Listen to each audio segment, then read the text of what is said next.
जय जगन्नाथ बंधुगण आशा करुच्छे आप भलरे थे। चलतु आज आम एक रहस्यमय घटना विषय जाना।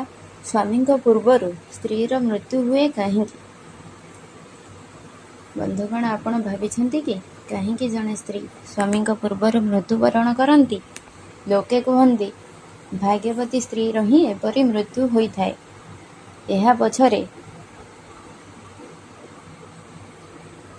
एक हजार हजार वर्षर पुराणा गभीर सत्य जहाँ गरुड़ पुराण रे लिपिबद्ध होई रही, जहाँ स्वयं महादेव माता पार्वती को प्रकाश करथिले।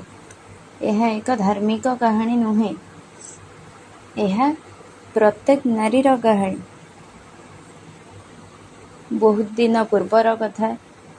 कैलाश पर्वत रे माता पार्वती महादेव को भेट करी तांको यही प्रश्नटी पचारि कि स्वामी मृत्यु पूर्व स्त्रीर मृत्यु कहीं हुए, एपरी नियम कहीं अच्छी। महादेव मातांकर कथा शुणी उत्तर देइथिले। एहा परे माता पार्वतींकर आखिरे लुह आसी जाइथिला। महादेव कहिले, देवी यही कहानीटी संपूर्ण पुराणा कथा। जेतेबेले जड़े महिलांकर तांका स्वामी प्रति भक्ति एते पवित्र थिला जे ताहा देवता मानक मध्य आकर्षित करुथिला। एकदा नर्मदा नदी कूल रे एक छोट गाँ थिला।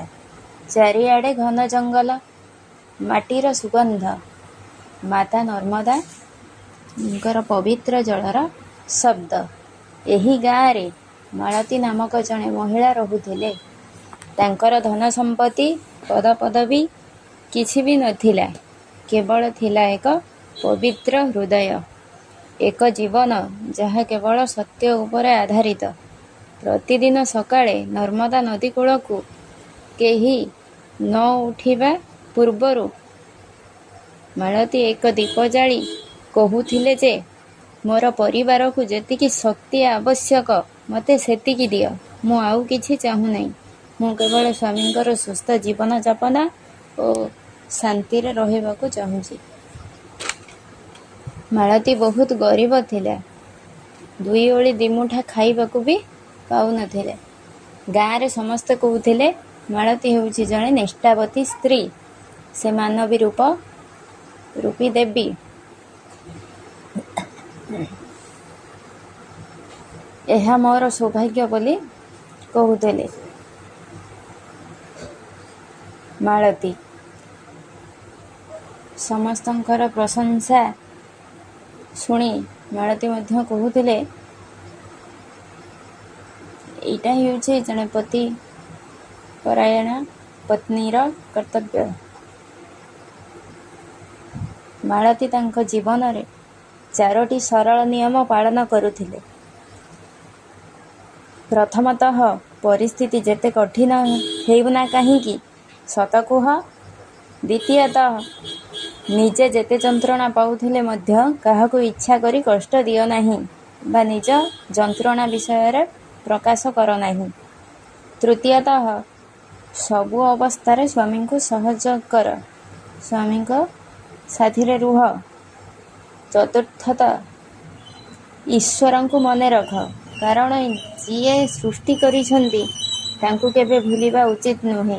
एही 4टी नियम तांको मन को एमिति गभीर शांति देउथिला जहाँ राजप्रसाद रे मध्य मिलिबा कष्टकर। समय सह मालती वयस्क होई जाइथिले। आउ गोटे दिन तांको रोगग्रास करिथिला। तथापि तांको मनरे कौनसी भय अशांति नथिला, केवल थिला गभीर और अद्भुत शांति। दिने संध्यारे तांको शरीरर शक्ति कमी कमी आसुथिला। से धीर भावरे तांको स्वामींकर हाथ धरिदेले और कहिले, मते अनुभव हेउछि जे मोर निश्वास धीरे धीरे कमी कमी जाउछि बा बंद हेई जाउछि, किंतु चिंता कर नहीं, मोर हृदय आज पूर्ण। ତୁମ ସହ ବିତାଇଥିବା ମୋର ଜୀବନ ବହୁତ ଭଲରେ କଟିଛି। ସ୍ୱାମୀ ଦୁଃଖରେ କିଛି କହୁନଥିଲେ ମାଳତୀଙ୍କ ଠାରୁ ଏସବୁ ଶୁଣି। ରାତି 3ଟାରେ ମାଳତୀ ଶେଷ ନିଶ୍ୱାସ ତ୍ୟାଗ କଲେ। ସେହି ସମୟରେ ତାଙ୍କର ସ୍ୱାମୀ ତାଙ୍କ ସହ ଥିଲେ ଏବଂ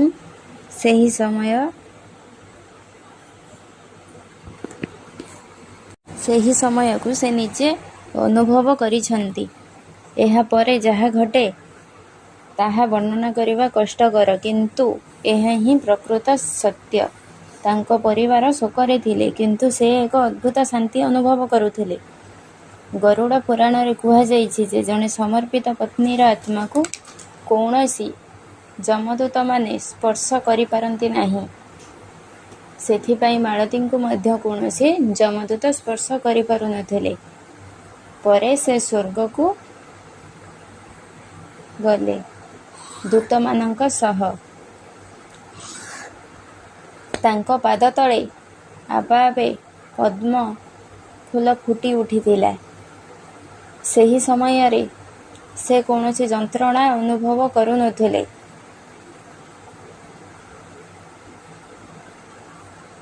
ଏସବୁ ହେଉଛି ତାଙ୍କ କର୍ମର ଫଳ। ଆଗକୁ ବଢ଼ି ମାଳତୀ ଏକ କୋଠରୀରେ ପହଞ୍ଚିଲେ। ସେଠାରେ ଏକ ଦର୍ପଣ ଥିଲା। ଏଥିରେ ନିଜର ପ୍ରତିଛବି ଦେଖାଯାଉନଥିଲା। ଏଥିରେ ମଣିଷ ଅତିବାହିତ କରିଥିବା ତା ଜୀବନର ସମସ୍ତ ମୁହୂର୍ତ୍ତ ଦେଖାଯାଉଥିଲା। ମାଳତୀ ସତ୍ୟ ପଥରେ ଥିବାରୁ ତାଙ୍କର ସତ୍କର୍ମ ଗୁଡ଼ିକ ସେହି ଦର୍ପଣରେ ଦେଖାଯାଉଥିଲା। ଯାହା ହେଉଛି ଜଣେ ଭୋକିଲା ସନ୍ନ୍ୟାସୀଙ୍କୁ ତାଙ୍କର ଶେଷ ଖାଦ୍ୟ ଦେଇଥିଲେ। ଆଉ ସେହି ମୁହୂର୍ତ୍ତରେ ଯେତେବେଳେ ସେ ତାଙ୍କ ପଡ଼ୋଶୀଙ୍କ ଅସୁସ୍ଥ ପିଲାର ଯତ୍ନ ନିଜ ଝିଅ ପରି ନେଇଥିଲେ। ସେହି ରାତି ତାଙ୍କ ସ୍ୱାମୀ ସମସ୍ୟାରେ ଥିଲେ। ସେ ସାହସର ସହ ଅଟଳ ଭାବରେ ସ୍ୱାମୀଙ୍କ ସହ ଛିଡ଼ା ହୋଇଥିଲେ। ସେହି ମୁହୂର୍ତ୍ତ ଜଣେ ଅନାଥ ଶିଶୁକୁ ବସ୍ତ୍ର ଦେଇଥିଲେ। ଏହିସବୁ ମୁହୂର୍ତ୍ତ ଗୁଡ଼ିକ ଦର୍ପଣରେ ଦେଖାଯାଉଥିଲା, ଯାହା ମାଳତୀଙ୍କର ସତ୍କର୍ମ ଥିଲା। ଜଣେ ପତିବ୍ରତା ନାରୀ, ଧର୍ମପରାୟଣା ମହିଳା ଥିଲେ। ତୃତୀୟ କ୍ଷେତ୍ରରେ ପହଞ୍ଚି ମାଳତୀ ଦେଖିଲେ ମହିଳାମାନେ ଉପସ୍ଥିତ ହୋଇଥିଲେ, ଯେଉଁମାନେ କି ପତିବ୍ରତା ଧର୍ମପରାୟଣା ଠିକ୍ ମାଳତୀଙ୍କ ପରି ଥିଲେ। ଏହାପରେ ମାଳତୀଙ୍କ ସମ୍ମୁଖରେ ଏକ ଉଜ୍ଜ୍ୱଳ ଦ୍ୱାର ଥିଲା। ଏଠାରେ ଲେଖାଯାଇଥିଲା ଅଖଣ୍ଡ ସୌଭାଗ୍ୟ ଲୋକ। ଧୀରେ ଧୀରେ ମାଳତୀ ସିଡ଼ି ଚଢ଼ି ଉପରକୁ ଗଲେ ଓ ଅଦ୍ଭୁତ ଶାନ୍ତି ମଧ୍ୟ ପାଉଥିଲେ। ସେହି ସମୟରେ ତାଙ୍କର ସମସ୍ତ ଦୁଃଖ, କଷ୍ଟ, ଯନ୍ତ୍ରଣା ଶେଷ ହୋଇଯାଇଥିଲା। ସେ ଏକ ଅଦ୍ଭୁତ ଶାନ୍ତି ପାଉଥିଲେ। ମହାଦେବ ମାତା ପାର୍ବତୀଙ୍କୁ ଏକଥା କହୁଥିଲେ। ଏହି ସମୟରେ ମାତା ପାର୍ବତୀ କାନ୍ଦି ପକାଇଲେ ଓ କହିଲେ, ଧର୍ମପରାୟଣା ଓ ପତିବ୍ରତା ନାରୀ ହିଁ ଶ୍ରେଷ୍ଠ। ସେଥିପାଇଁ ନାରୀମାନେ ସର୍ବଦା ଅତୁଳନୀୟ। ତାଙ୍କୁ ସଦାସର୍ବଦା ସମ୍ମାନ ଦେବା ଉଚିତ। ମାଳତୀ ଯେମିତି ଥିଲେ, ସେଥିପାଇଁ ସେ ତାଙ୍କ କର୍ମର ଫଳ ସ୍ୱର୍ଗ ଦ୍ୱାର ଗଲେ। କିନ୍ତୁ ଆମେ କୁକର୍ମ କରିବା ଯୋଗୁଁ ଆମକୁ ନର୍କରେ ମଧ୍ୟ ଜାଗା ମିଳୁନାହିଁ। ସେଥିପାଇଁ ବନ୍ଧୁଗଣ ମନେ ରଖନ୍ତୁ, ସର୍ବଦା ସତ୍କର୍ମ କରନ୍ତୁ, ଲୋକଙ୍କୁ ସାହାଯ୍ୟ କରନ୍ତୁ, କାହାର କେବେ ଅମଙ୍ଗଳ ଚିନ୍ତା କରନ୍ତୁ ନାହିଁ। ସଦାସର୍ବଦା ଭଗବାନ ଆମ ସହ ଉପସ୍ଥିତ ରହିବେ ଯଦି ଆମେ ସତ୍କର୍ମ କରିବା।